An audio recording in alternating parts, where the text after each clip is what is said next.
Many thanks to Job, DayZ Podcast, Taggy's Tag West, Pandemonium and Lion Lost for making this video possible. DayZ 1.18 has given players the ability to completely gas out buildings and bases to give other players the deadly gas poisoning disease. So in this video we're going to be checking out the strengths and weaknesses of these new gas grenades and see how attacking players through strong floors, ceilings and walls changes DayZ. The new gas grenade and gas round for the new grenade launcher are among the first items in DayZ to detonate on impact, but these two are very different in some cases. For example, the gas grenade will explode when thrown against any surface that isn't a player or an AI, where the gas round will explode on contact with anything at all while doing a huge amount of damage to players and AI. The gas grenade doesn't do any damage to bases, but the gas round does do some damage to bases, about as much as the PK-18 does at destroying walls. Ruining the gas grenade will cause it to explode immediately due to its incredibly low durability, detonating instantly inside fireplaces or cooking containers, and exploding in just a few punches if it's in your hands while using it as a melee weapon, where the gas round doesn't detonate at all unless fired from the grenade launcher, so no, you cannot throw the gas round to detonate it. The gas grenade cannot be attached to the tripwire, but the gas round can be, and upon triggering the trap it will cause gas in the local area of where the tripwire was triggered. The gas grenade currently has no spawn locations in the game, which may change, but the gas round spawns in static gas locations, so this may be where the gas grenade spawns in the future. And finally, the gas grenade can only be thrown a short distance and is difficult to aim accurately, where the gas round can travel very far and is easy to position, but will disappear after 6 seconds of flight time if it doesn't come into contact with an object while in flight. This means that gas grenades will be better for gassing players on roofs, although the gas round can be used by the grenade launcher, but it isn't as good. When detonated, both the gas grenade and gas round will create a 20-meter diameter cylinder of gas that is 6 meters in height, 3 meters above the impact position and 3 meters below it. In contrast to dynamic gas zones that require you to be 10 meters above the gas to avoid it, it's quite easy to avoid using most staircases in the game, or you can simply just move 10 meters in any direction. However, this gas will penetrate all surfaces in DayZ and give you the gas poisoning disease just as quickly through a surface as it does right next to you.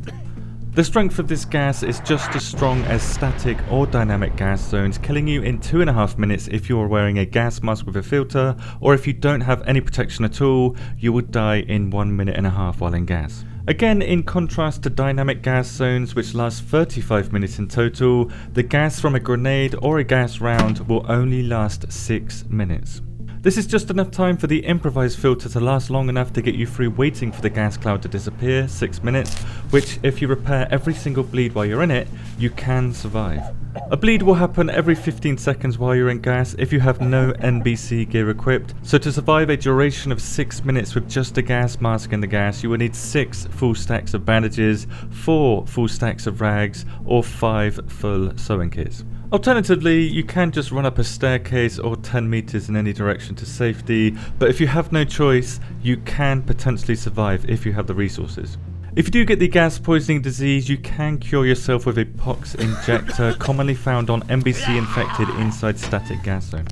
Alternatively, you can use a clean blood bag on yourself, but it has to be sourced from anybody that hasn't been in contact with gas in the last 15 minutes or doesn't have the gas poisoning disease. Due to how the gas grenade can travel through walls, I see the gas grenade and gas round being used as an anti-camp device that will force players out of positions that are popular for camping, especially camping positions that you don't have many escape options in or have great restrictions in size. Be aware that if you are a player that creates bases inside buildings, you will need to consider the floors below and above your base, including the roof, to make sure that someone can't use the 3-meter penetration of the gas cloud against you. However, in most popular locations with or without a base, there is room for escape due to the gas only creating a 20-meter wide cloud. In some places, yeah, this is going to be very strong, but in most locations, you're going to escape with relative ease with nothing but a bleed from the gas. For this reason, I believe these new gas items will mostly be used as a zoning tool to herd players to certain positions inside buildings to make their cover less available, or use other means to kill them while they're exposed. I honestly don't see many people dying from the gas round or the gas grenade, because in DayZ you'd have to be AFK, be KO'd, or physically locked inside a gas chamber for you to get the gas poisoning disease. It takes around 30 seconds for you to get the disease, but of course you can shoot a person directly with a gas round.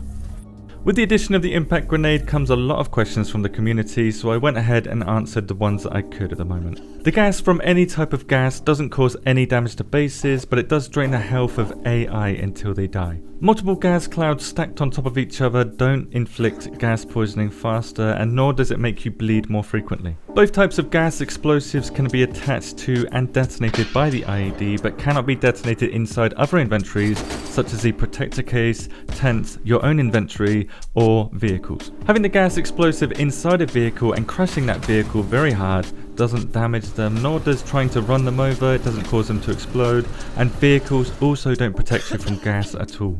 Finally, going prone can duck your head away from the gas if it's above you, or jumping can help you avoid the gas if it's below you.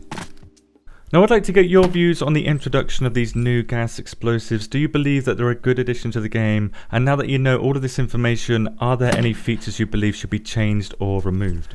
Because of these new gas explosives, I'm sure many players will be trying to learn how gas poisoning works in DayZ and get as many tips as possible for them. So here is a gas poisoning guide. Here is 50 tips for gas poisoning, along with other recommended videos which I'd highly recommend watching for this patch to help you survive the addition of gas being thrown at you at any moment. But I believe the deadliest addition to this patch anyway goes to the new super traps that instantly kill you now, which you can learn about in this video here. Thank you very much for watching and have a good day.